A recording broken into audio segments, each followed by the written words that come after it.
Welcome, everyone, to Ladder Daily Digest. We're all about creators, and we're bringing on the show today a fan of creators, and she goes by Songs of Our Own, and we're going to find out more about her. Welcome, Songs, to the show. Hi, thank you. Yeah, and so anyway, let's do a real quick thing about what Songs of Our Own means, just so we can get that out of our way. Just a quick. Yeah, that's a line from a song, a Grateful Dead song, and it's called "The Eyes of the World," and it's sometimes we listen to songs of our own, and it's just it's And that about was just meaningful you to take your. It's like going to the beat of a different drum or something like that. It's a yeah, similar. yeah. Okay, well, let's find out about your upbringing. Where'd you grow up, and what was it like being a young girl? So I grew up in Central Virginia, and I don't know, my parents divorced when I was young. We had a big family. My mom had 7 siblings. I have to count because I have 5 sisters and a stepbrother, and so big families, a lot of big families thing. And so I think, let's see, I think that was one of the appeals to the church for my mom. She joined the church in 79 and we were active, and, she married my stepdad, had more children. And I think she loved the aspect of it's very, very family oriented. Grew up in the church. I don't know that growing up I had any major callings, but I was involved. We went to all the activities every Wednesday night. We went to Mutual growing up as teenagers.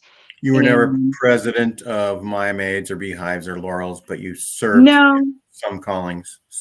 Yeah, served in some callings in there. None of it sticks out as any, drastically memorable thing, but yeah, I was involved. Went to early morning seminary. And what were your experiences like in dances? I don't know. They were somewhat awkward. I liked music that they mostly wouldn't play there just because it was a little weird, or maybe back in that time they called it new wave. And so we try to always get them to play like, the weird music that we liked. And sometimes they would play it and we'd only dance to that. And then, sometimes it was just like you go to dances and just watch people dance because, if it was ones where people asked you to dance, I didn't get asked to dance very often. Now, the wards were mostly Caucasian. Yeah. And so your family, were there any others that were African American? Occasionally some, another family would join that would not be white. And, that would usually didn't last more than, 9 months to a year. And then for the most part, we were the Black family in the ward. Yeah. And then in the stake, we had a few families. There were maybe 3 or 4 other families in the stake, which was, I think our stake had maybe 6 or 7 wards in one branch. And so you were active, but did you serve a mission? I did not serve a mission, no. I didn't either. And so you went to college, sort of. Mm-hmm. You had some jobs, I guess, and then you also went to college. And where'd you go to college? I went to college at Shenandoah Conservatory of Shenandoah University. Okay. So it was a music school, music and theater. Did they offer other degrees, or was it exclusive? Yeah, they actually they offered, I guess the main one they had besides music was theology. Like they had it was a seminary and a music school at one point. And why did you choose? What attracted you to music and theater? Oh, okay. Were you in choirs and things? When I was a kid, I loved to sing, and I remember like I competed to audition for the soloist at my 6th grade graduation, and I got that. And then from that point on, I was like, okay, I want to be a singer. And that's right. So, I'm a star. Well, I mean, I just loved all of it. And loved it. Yeah, and I used to watch you remember the TV show Fame? Yeah. And so I used to watch that. I wanted to go to a school like that, but they didn't have anything at the high school level when I was growing up. They didn't have that. So right. I found a college that like I went to the campus and like I saw people outside practicing their bass and people dancing and, people, walking around with their guitar. And that was the vibe you loved. I was like, this is my place. These are my people, Yeah. Yeah. So that was a thing. I had considered going to one of the BYU schools. I had been encouraged, in fact, to apply at BYU Hawaii, and I thought about it, but that was a little more conservative for my tastes at the time. I had dreadlocks. I, wore black nail polish and black lipstick, and I was a little too much for, I felt like the rules would have been too stifling for me at a BYU school. So, but this music school, these were my people. I went there and I was like, yes, I'm here. This is where I belong. Right. And so you weren't able to finish your degree because life happened? Yeah, I got married and started having children, and had a huge divorce that lasted forever. So yeah, I just, that was not a priority at that time. I was kind of in survival mode for a while, I guess. So when did you start becoming a fan of the Grateful Dead?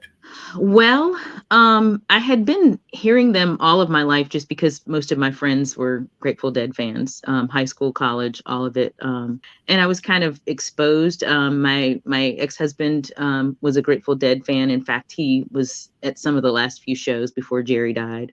But I really didn't get into it probably until I left the church. And when I left the church, that was kind of the community that I guess that was my new community practice. Let's talk briefly about how you left the church. Just a quick summary about what issues were on your mind at the time. Yeah, so I think part of it for me was growing up in more of a feminist mindset. Some of the things that people were doing just didn't fit with who I was. Like I didn't really also believe in authoritarian, the idea of somebody else deciding how I should look, how many earrings I should have, how many, whether I should have tattoos or piercings. I didn't have those things at the time, but I just didn't think that was like what it was about. I thought if the gospel is the gospel, it should be plain, it should be basic, and it shouldn't require all these little extra things. And so that Right. was one of the shelf breakers. Should have a big tent. And because it was Yeah. patriarchal, it was the Yeah. men saying this is the way women should be as well as men. But, so Yeah. that might have been an issue for you. And how that long didn't ago really, was that about? How long ago was that? So, well, I mean, those are Or things that were always things on that your bothered shelf? me. Okay. Yeah. And then another thing is, after my divorce, I got my patriarchal blessing. And that was a huge shelf breaker for me because I had all this anticipation about, okay, this is going to tell me my future. This is going to be great. This is going to be someone who knows me and knows my ideas. And then I read it, and the things in it were like not really related to me. And my name was spelled wrong about 10 times in it. I was just like, how could this God who knows me give this message to someone who doesn't even know how to spell my name? Yeah. So that was a huge shelf breaker for me. But the biggest one, I think, was during the Barack Obama administration, the things that people were saying about him, about his race, about, and it was coming from the pulpit. And even things like they were saying, well, we're going to meet at this ward and have a rally for, this political candidate. And I kept thinking, why are they talking about politics from the pulpit? As isn't that not allowed? And I kept looking for something coming down from the top leadership to say, corrective this action. racist, this racist stuff you're saying is wrong. And It's it just, not, it's not the way Jesus would behave. yeah. And I kept thinking, this is not Christ-like. And what about loving everybody? And what about, why is this level of racism okay? And I kept, waiting for something to change and someone to say, hey, stop, this is not okay. This is wrong. No higher authority came and said that. And on top of that, Mitt Romney was trying to run against Barack for his second term. Yeah. So And that would heighten that sort of divide in a way. Yeah, and they would talk about, I remember they were talking about politics and say, we shouldn't be talking about politics at church. And they say, oh, you must be a liberal. Or, I was like, no, I didn't even consider myself a liberal, but I just felt like that was inappropriate because of the way it might make people feel. And that was never a consideration. They didn't care about how people felt. So it was about a dozen years that Romney was running the first time against Barack. And so that was all around the time where is that when you stopped going? Yeah, I had stopped going. Actually, there were a couple times when I stopped going, but the final time, it was just I had a couple friends, and we used to sit out in the foyer because we were also just outraged by the things people were saying, that were rather racist. For example, they would, talk about how he looked. People would, call his wife, say that, things about the way she looked. And, those were jokes at church, or sometimes they'd make them from the pulpit. Like if someone's giving a talk and they'd throw in that, and I'd be like, why is that okay? And so another friend who was from Guyana, and then another friend who had some African ancestry, just would, I don't know, we would just sit out there because we'd just be like so disgusted. She finally stopped coming too, one of my friends. And then, so actually both of them stopped coming after I left to church. So for full disclosure, I would have to say that I had a Mormon brain, growing up. And, even though I was a little bit unorthodox here and there, I tried to look for reasons that Romney should be the president and things. And I also thought, oh, Barack could have been born, out of the country and maybe wasn't qualified because of his birthplace, or citizenship or whatever. But once I knew better, I try to do better now, right? Knowing better helps you to try to do better. But there were, like in California, we had like 8 in 2008 where it was actually for, heterosexual marriage. It wasn't like against, LGBTQ marriage or anything like that. But that's really what it was. There were uncomfortable things about that. Similarly, where the church was sure taking a pretty active role in a political arena where maybe they shouldn't have, right? That was one of the things that got me on my path as well. So let's see. So what made you return to college and finish your degree? Well, so for many years I was going through a divorce, and during that time my ex had his parents had paid for all of his schooling and he was going back to school, and I thought, well, and now I was able to see firsthand how that made a difference in the jobs he was able to get. And, I thought, well, I've got to be able to make more income, because I was waiting tables at a restaurant and working part-time substitute teaching. And I was like, there's got to be a way to make more money. So I figured if I had my degree, I could teach, and teachers made a lot more money than what I was making waiting tables, at least, the hours I was doing that. I was like, I've just got to finish this. So I wrote a letter to the president of the school so they could accept my classes. And then so I did that in the fall. And then in the spring, I took the class I needed to take and finished up, just so I could, be able to make more money, because I was a single parent, and, raising a child is not easy when you don't make much money. So just a way to increase my income, basically, go further into something that I love to do, which was at the time, I was trying to teach theater. It took me a few years to get a job doing that. So got to teach theater for a while. So after you got your degree, you were teaching some theater. What other changes in your life happened over the last few years? Well, the school I was in had over 50% of the students were second language learners. And I had been a tutor for second language learners because I had taken quite a bit of Spanish in high school. Did that for 3 years. I was a tutor for the second language learners. So I took some more Spanish classes as well, so I could speak more fluently. I'm not going to say that I'm fluent, but I used to speak it every day with people who are new to the country, and that just to help them with transitioning into English classes, or classes taught in English, I should say. How long did you do that? I did that for 3 years. I started pursuing getting a degree in it at the school I was teaching theater in, because that had so many students who spoke other languages and came from other countries. And so I was teaching for a while when I finally got certified to teach English as a second or other language. So I did that for a while. And just last year, I switched back into teaching theater. Okay. And about when did you start picking up Mormon-themed podcasts? So that was the end of 2022. And I got into that just because I kept seeing people talk about the Sister Wives show, and I didn't understand and how any of that was working out. And I had watched Surviving Polygamy. And I was thinking well, how many different, I had been told as a Mormon that the only other church besides the LDS Brighamite church was the RLDS. Then I was like, well, where did Warren Jeff's group come from? And where did, and I kept trying to figure out well, okay, on that show, they had FLDS, and they had, I guess, whatever group that Cody Brown was in. And then there were all these groups, and I could not figure out where they were coming from. So I started listening to these podcasts that were kind of explaining and bringing out what was happening. And then somewhere in there, I stumbled on to Mormon Stories. And then that was kind of when I first started listening to ex-Mormon podcasts. Do you remember what your first Mormon Stories episode was? Who was on it? Yeah, it was, and I don't even know if it was new at the time. It might have been an older one, but it was the one with Lila Tuller. And she was talking about her father, Hartman Rector Jr., I think his name was. And just, he was that general authority. He used to curse, and people thought it was funny. And I was like, oh, okay. And so she started telling all these backstories that I knew nothing about. I remember growing up and hearing, oh, well, the church is, it's a non-paid clergy, And then she was saying how they had money. They had these meals at conference, all the perks. And I was like, what? I was just in complete shock. I was like, oh my gosh. And so she's telling her story about how her dad was as a real person, as opposed to, the holiness of it all. And just some of the Right. things he did as a parent that were probably pretty questionable, I would say. But Yeah. that On was one my hand, first. that can make people seem more human, right? Everybody has Yeah. flaws.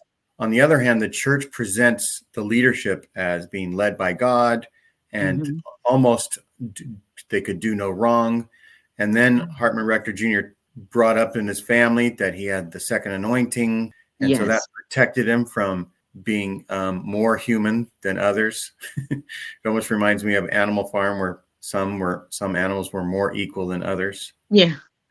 And so you started listening to Mormon stories, and then Mm-hmm. you found probably pretty quickly Radio Free Mormon and Mormonism Live. Mm-hmm. Yeah. And And I will say too, I had contacted John about maybe talking to him, but I ended up not doing it because right as I was talking to him, I saw the Mormon story with Chanel Achenbach. And I was like, there's so many relatable things to our experiences. And I actually got in contact with her, and we're now friends, and we've been friends right. since And that you point. figure she was representing, Well, right? I just figured some of the things that I had and happened were sort of similar. So, Yeah. and also I was like not comfortable with talking about some things, at that point. So, Right. And so you are able to like join in the chat. So for people that don't know, when a show gets premiered or is on live, on the right-hand show side of YouTube, there's a chat that can occur. And sometimes the chats are way more fun than the actual show that's going on. And so, like, I remember we were doing one of the first things we did, you and I together, was like, whenever there was a certain word that somebody would say, we would say drink. It was like a drinking game, even though we were just joking, right? At least I yeah. was. You might have been getting plastered for all I know. Eh, I know. But Could yeah, I mean that's the thing too, is I feel like with some of the podcasts, like we meet weekly, it's like I don't know, it's kind of a checking in. It's kind of a sense of community that has formed in that time. And I cherish that. It's been really helpful and fun. And right. some of it has been absolutely hilarious. Sometimes the chat is just there to just, to provide some levity because it's a heavy thing to deconstruct the religion, so it's nice to have some people who can relate. I don't think I knew very much about the chat until maybe the unmasking of Maven Brodie and Mormonism Live. Actually, before the unmasking of Maven, it was Mormonism Live where I realized the chat could happen, right? Yeah. Because that was like their whole thing, just about, is they're doing it live. People could chat on the side and talk about what the show was about. The host would look at the comments, and the comments would come up on the screen sometimes. You start to get into a mode of like, how can I say something brilliant that Bill or somebody else will put up on the bottom? Everybody can share in your enjoyment. And the first time I got my name put up down there, it was special. It was like having, the stake president at a conference, acknowledge what a good job you did at some event or something like that. So let everybody know that you're a person too, kind of a thing, that you're part of the community, part of the gang. So that's the other thing, is that this show right now is about your engagement with the podcasts. And I know early on I started sharing things because when we are on our own faith journey, everybody's on their own faith journey, and we respect everybody at whatever part they are. The problem is that there's a certain narrative that comes out that limits people's understanding about things. We feel, as people that have experienced a delimiting period, right? We don't limit ourselves to just what is in the manual or just what they say at conference. We go outside the church to discover sources. Mm-hmm. And some of the sources are actually part of the church now, like the essays, the gospel topics essays. So we feel that people should be aware of things. For medical services, we have consent. Mm-hmm. And for buying real estate, it's full disclosure. So we have informed consent when we go through a procedure or take medicine. We get 4 pages of information about what the procedure or the medicine might do to us. And for real estate, you have to disclose to the buyer if there's anything structurally wrong with the house.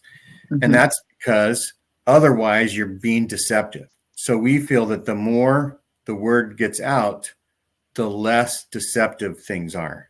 And we feel that we owe it to our family and friends that are still in, we'll say, high demand religions or other situations, that maybe thinking outside the box might help them become free.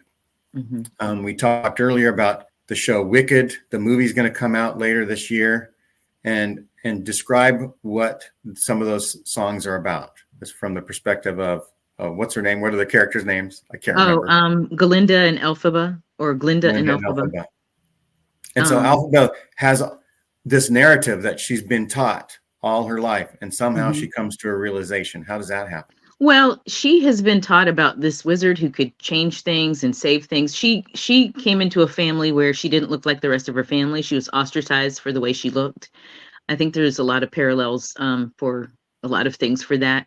And then, she's heard that this guy could come and fix things. He could make things better. And she goes and learns from him, and then she comes to find out he has no power, that he's been lying. No real power. It's just the power that people give him in a way. And that he's been lying the whole time. And so when we interact, we are supporting the creators. We are, we like and we subscribe and we share the shows. Songs is going to come on our show occasionally as a guest co-host. We'll see her in the future, and we'll find out also more about her. Her whole story is coming up on an episode soon as well. Everyone, hope you can like and subscribe to this episode and to our show right now, and hopefully find out when the next episode with Songs of Our Own is going to come. We're going to call that Growing Up Mormon in the South, and it'll delve a little bit deeper into her story. And so is there anything else you want to say about supporting and interacting with podcasts and other things? I have just started being involved with TikTok, and some of the groups I've found, or people I've found on TikTok who are some of them actually listen to the same podcast. I just, if we use different names, it's figuring out who they are. But there's a lot of support out there. I was pleasantly surprised to find that in that space as well. It's almost another set of people who are just being supportive to people who have left this, this high demand religion, ex-Mormon space. So you do a TikTok channel called Songs of Our Own, or? Well, I don't really consider myself a content creator. I feel like I absorb things there, and I went there because Culch is there, and because Chanel was there, and they were doing things. They're like, oh, you got to see my TikTok. So I went to see what they were doing, and then I found some other friends there. Some of them have done interviews on Mormon Stories or some of the other podcasts that we follow. A lot of them, especially Mormon News Roundup, they've been on Mormon News Roundup, a lot of the people that I've been following there. Right. So, yeah, I don't really consider myself a content creator, but I follow. Yeah, I've done a couple of TikToks where when somebody else does the show and I just stand there nodding, whatever they call it. Yeah, stitch or stitch. duet. So duet, yeah. So I've done duets as my content creation, but I will often repost other people that I like. Can you name a few of the TikTok channels that you like? So like Ryan Josiah is one. He's now at Pride dressed as Pride Jesus, and that's been fun. Let's see, there's Everyday Valkyrie, there's Follow Cultural Hall, and Chanel Achenbach has a couple channels there. She's starting a nude food business, so she's got one for that. There's one named Spencer, a guy named Spencer. He's from Jamaica, and he was actually on a Mormon Story also. He's not part of that. Okay, right. He's a little bit older. Yeah, he's like a dad, and he has some kids and stuff. But he puts out some really interesting, informative content. I remember who he is now, and I really like his stuff. Yeah. Very thought-provoking. Yeah. Very deep. Yeah. And then there's, let's see, Rob T puts out a lot of really great content. Like he'll do videos and he dresses up as, different people, but he's, asking questions about, this world that we're in. There's also like Ex-Mormon God. Simo Mac is a Australian content creator. He's got a whole different perspective. Do you follow Ganesh Chirian? I think he just goes by that on TikTok. He'll talk No, about Joseph Smith a lot on his I TikTok. don't know that, but I'm going to write it down and like look. Yeah, for that. he actually wanted to write a book, and he still is. And he basically did 3-minute segments or whatever on TikTok as like verbally writing his book. Oh, wow. And so he's including sort of the content that he created there and, fact checking it to make sure he's historically accurate. And he's compiling those things in a book that hopefully will come out later this summer. So that's exciting. Oh, cool. And so what other podcasts are there? We wrote a list. Yeah. So Mormon Stories, Mormonish, RFM does some that are law related that I've been following. I love his Brush Up Your Shakespeare. That's been a lot of fun because also he acts out some of the characters. Right. Mormonism Live. And some of the ones I guess we didn't mention that I thought of later. Backyard Professor is one that I follow sometimes. He's been a lot of fun to be in the chat for his as well. And then I don't know, there were a couple other ones that I follow occasionally. The Jordan and McKay and Zelf on the Shelf. Analyzing Mormonism. And there's another person who does one called Your Mormon News Update, and it's just a single person. She just started. We're going to get her on the show soon. We're going to get her. And they have one on TikTok as well, but it's also shared on YouTube.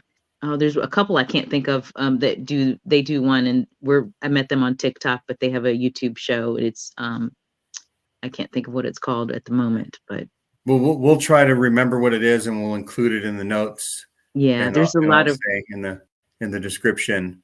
So this might be the most links that we'll ever provide in the description. Oh yeah, because of you like rattling them off. But the important thing is like we're engaging in these communities. We're chatting. We're interacting, and it's supportive, and it's helpful. To us in our as we negotiate, our faith journeys and different things like that. Mm-hmm. So thanks everybody for watching. We'll see you next time.